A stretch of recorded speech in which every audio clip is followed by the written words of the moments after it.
बिस्मिल्लाहिर्रहमानिर्रहीम। So student, हम आज बायोलॉजी सिंटैक्स बुक बोर्ड का फर्स्ट चैप्टर पढ़ने वाले हैं। ये जो आपकी न्यू बुक है, इसे कंप्लीट मैं करवाऊंगी और जैसे ही आप लोगों का चैप्टर कंप्लीट होगा, इसके मोस्ट इंपोर्टेंट जो एमसीक्यू में एमसीक्यूज आएंगे वो भी टेस्ट में आपसे लूंगी चैप्टर कंप्लीट होने के बाद। एंड दैट इंपॉर्टेंट क्वेश्चन होंगे board exam point of view से, वो भी करेंगे हम। इस बुक को मैं ऐसा रटवा दूंगी फर्स्ट ईयर की, क्योंकि आपको पता है कि जो एमडी ग्रेड में 40 एमसीक्यूज टोटल आते हैं, 40 जो एमसीक्यूज होते हैं वो फर्स्ट ईयर में से आते हैं, बाकी जो रह जाते हैं 28 एमसीक्यूज वो आपके इंटर में से आते हैं। इसको ऐसा रटवाऊंगी कि आप क्या ही भूलेंगे।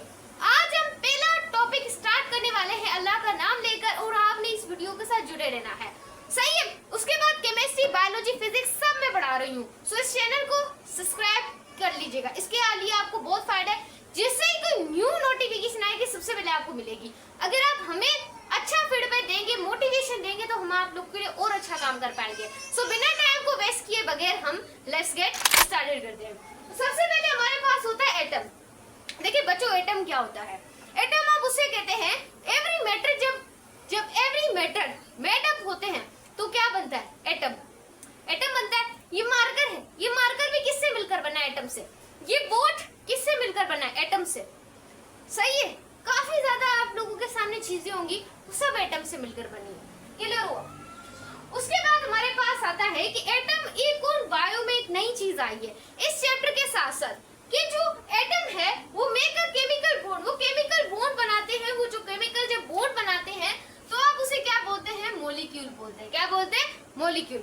उसके बाद है cell. Cell is the basic unit of life. अगर सेल ही ना हो तो हम खड़े ही ना हो, क्योंकि हमारे इतने ज्यादा सेल से, हमारी इतनी सी उंगली में बहुत सेल है, तो क्या ही बताएं। नजर तो नहीं आते, उसके लिए माइक्रोस्कोप यूज करनी पड़ती है। बायोलॉजिकल मॉलिक्यूल अब आया। अच्छा कॉन्सेप्ट आया है आप लोगों का, मेन कॉन्सेप्ट आया है जो कि आप लोगों के पास है, बायोलॉजिकल मॉलिक्यूल। वो मॉलिक्यूल जो सेल को बनाते हैं, डेट मेक अ सेल। आंखें बंद करके बोले डेट मेक अ सेल, उसे आप क्या बोलते हैं? बायोलॉजिकल मॉलिक्यूल बोलते हैं। उसके बाद आती है बायोकेमिस्ट्री। हलवा करेंगे इसको। बायोकेमिस्ट्री क्या होती है? एमडी ग्रेड में ये चीज बहुत आती है। सबसे पहले तो एमसीक्यूज यही होता है। बायो का मतलब है लाइफ। बायो का मतलब एक मैंने इंट्रोडक्शन दिया था इसकी पूरी बायोलॉजी के ऊपर, उसको आपने देख लेना है, 300 प्लस होने वाला है। उसके बाद है बायो का मतलब है क्या है? लाइफ। केमिस्ट्री का मीन क्या है? केमिस्ट्री की मीनिंग है फिजिकल और केमिकल रिएक्शन। उसे आप क्या जो ओकर हो रहे हैं ह्यूमन बॉडी में, उसे आप केमिस्ट्री में केमिकल्स कहते हैं, इस तरीके से।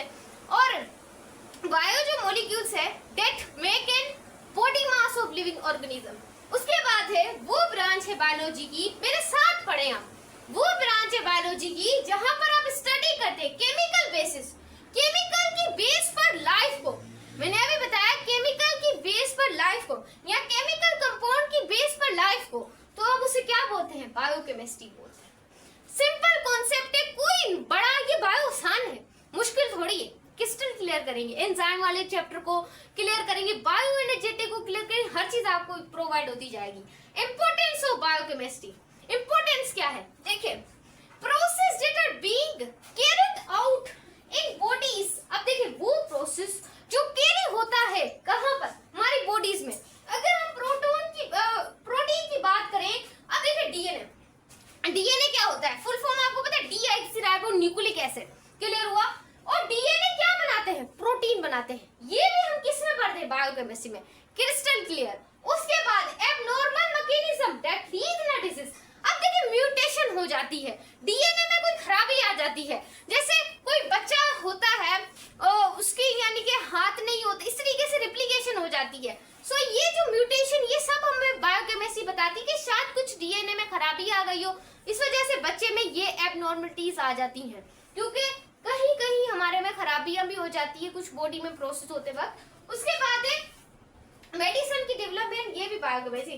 फार्मेसी जो करते हैं ना, देखें पाकिस्तान में जो हिटलर चीज है, एमबीबीएस के बाद, उसके बाद जो 3 वाले डॉक्टर होते हैं वो फार्मेसी है। फार्मेसी में आजकल आपको अच्छा पैसा मिल रहा है, जो हर चीज में आपको अच्छा पैसा मिल रहा है एज कम्पेयर टू। अगर हम फिजियोथेरेपिस्ट की बात करें, सो उनका तो ट्रेंड है, बनते हैं पाकिस्तान के अंदर भी, लेकिन इसमें क्या होता है, ये आपकी इंपॉर्टेंट है जो मैं आपको चीज बता रही हूँ।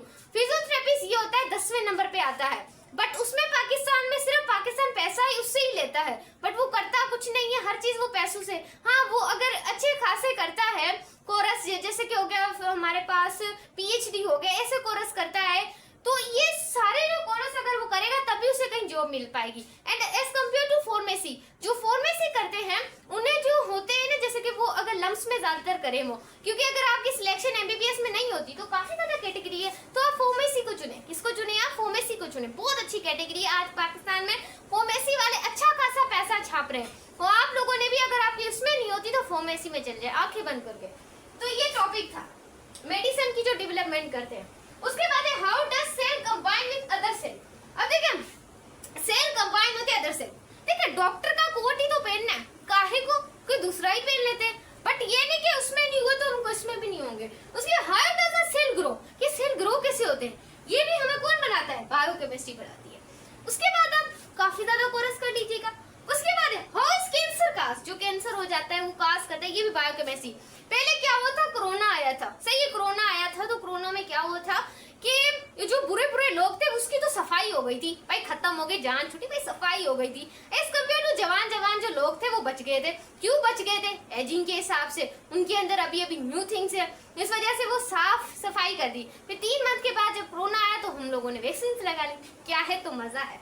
उसके बाद हमारे पास है प्रोटोप्लाज्म। अब प्रोटोप्लाज्म क्या होता है? एक लिविंग पार्ट ऑफ सेल, एक पार्ट है, सेल का ही हिस्सा है, सेल का ही हिस्सा है प्रोटोप्लाज्म, तो आप उसे कहते हैं लिविंग पार्ट। एक सेल का पार्ट है, उसे आप प्रोटोप्लाज्म कहते हैं। कंटेन करता है 70 से 90% क्या? पानी को। अगर हम आपकी बुक में एग्जांपल दी हुई है ड्राई वेट, काहे को, क्या है dry weight, what is explanation, क्या होगी इसकी एक्सप्लेनेशन? ये है कि अगर जो पानी है, if water of cell evaporated, यानी कि अगर हम पानी को एवापोरेट कर दें, काहे को, अब रिमेनिंग मास, तो वो जो मास बचेगा ना, रिमेनिंग जो मास होगा उसे आप ड्राई वेट कहेंगे। यानी कि अगर वाटर जो सेल का जो पानी है उसे अगर हम उड़ा दें गैसेस की फॉर्म में, ऐसे करके हम उड़ा दें, इस मतलब कि उड़ा दें, तो इससे क्या होगा? Dry weight. आप वो जो मास बचेगा उसे आप ड्राई वेट कहेंगे। क्लियर? उसके बाद है element that make up a biomolecule. कौन से एलिमेंट है जो कि बायोमोलिक्यूल को बनाते हैं? लिख लीजिएगा, carbon, hydrogen, oxygen, nitrogen, sulphur and phosphorus. ये किसको बनाते हैं? बायोमोलिक्यूल्स को बनाते हैं। आपने बायो एलिमेंट्स पढ़े होंगे, ये बायोमोलिक्यूल्स को बनाते हैं। उसके बाद है बायोलॉजिकल मॉलिक्यूल्स क्या होते हैं? एक हमारे पास होता है कार्बोहाइड्रेट, आपको पता है, एक हमारे पास होता है प्रोटीन, सही है, एक हमारे पास होता है लिपिड्स, सही है स्टूडेंट, एक हमारे पास क्या होता है? Nucleic acid, nucleic acid. अब वो जो न्यूक्लिक एसिड है उसके अंदर आपकी 2 चीजें आ जाती है, डीएनए भी आ जाता है और आरएनए भी आ जाता है। देखिए डीएनए क्या होता है? Deoxyribo nucleic acid, RNA that make on, सही है। उसके बाद हमारे पास जो कांजुगेटेड मॉलिक्यूल्स आ जाते हैं, आपकी बुक के अंदर दिए हुए हैं, क्लियर है? कांजुगेटेड मॉलिक्यूल्स आ जाते हैं। अब इनकी कंपोजिशन लिखी हुई है कि ये बैक्टीरियल में कितने होते हैं, इनकी परसेंटेज, और मैमेलियन सेल में इसकी क्या होती है? परसेंटेज क्या होती है। ये आप लोगों ने क्या करना है, जरा गौर से देखना है। अब मैं आप लोगों को इसकी क्या बताऊंगी, अच्छे तरीके से कंपोजिशन बताने वाली हूँ। और एक और चीज बताऊंगी, ये आप लोगों की बुक के अंदर है, कहीं मैं दूसरा कोई नहीं पढ़ी। अब देखिए हमारे पास है कि कार्बोहाइड्रेट। अब जो कार्बोहाइड्रेट है उनका यूनिट क्या है? मोनोसेक्राइड, यानी कि मोनोसेक्राइड है। उसके बाद ये जो कार्बोहाइड्रेट के बीच में जो बॉन्ड होता है, लिंकेज होता है, उसे आप क्या बोलते हैं? ग्लाइकोसिडिक लिंकेज बोलते हैं। उसके बाद है प्रोटीन। देखिए जब अमाइनो एसिड प्लस होते हैं, यानी कि अमाइनो एसिड जो जब मिलते हैं तो क्या बनाते हैं? प्रोटीन बनाते हैं, प्रोटीन बनाते हैं। और इनमें जो लिंकेज बनता है उसे आप पेप्टाइड बॉन्ड भी बोलते हैं, लिख लें, पेप्टाइड बॉन्ड भी बोलते हैं, पेप्टाइड लिंकेज भी बोलते हैं। क्लियर हुआ मैं स्टूडेंट? अभी तो कोई कंफ्यूजन नहीं रहेगी एमडी ग्रेड में। उसके बाद है लिपिड्स। देखिए लिपिड्स क्या होते हैं? अब देखिए फैटी एसिड मिलकर लिपिड बनाते हैं, यानी कि जब आप लोगों के पास फैटी एसिड है, फैटी एसिड प्लस ग्लिसरॉल, ये जब आपस में मिलते हैं तो क्या ही बनाएंगे? देखिए ये मिले तो क्या बना? लिपिड। इन दोनों के मिलने से क्या बनेगा? लिपिड बनेगा। उसके बाद ये कौन सा लिंकेज बनाएंगे? सो ये हमारे पास बनाएंगे ईस्टर लिंकेज, ईस्टर लिंकेज। अब वो जो लिंकेज होगा, जैसे कि आप लोगों के पास कार्बन कार्बन लिंकेज होता है, इस तरीके से। क्लियर हुआ मैं स्टूडेंट? बुक के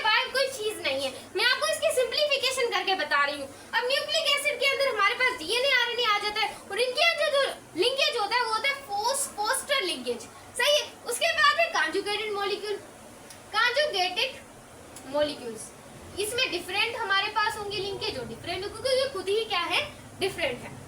तो ये स्टूडेंट अब है केमिकल कंपोजिशन क्या होती है सेल की। ये इतना इंपॉर्टेंट है एमडी गेट के लिए, जो मैंने यहाँ पर बोर्ड पे लिखा है, बहुत चीजें मैंने निकाल, जो मेरा कॉन्सेप्ट है आज तक मैंने जितना भी पढ़ा है वो लिखा हुआ है। उसके बाद है वाटर। वाटर की कंपोजिशन बैक्टीरियल में भी सेम है और वैसे भी क्या है, सेम है। यहाँ पर लिख देती हूँ बैक्टीरियल और मैमिलियन।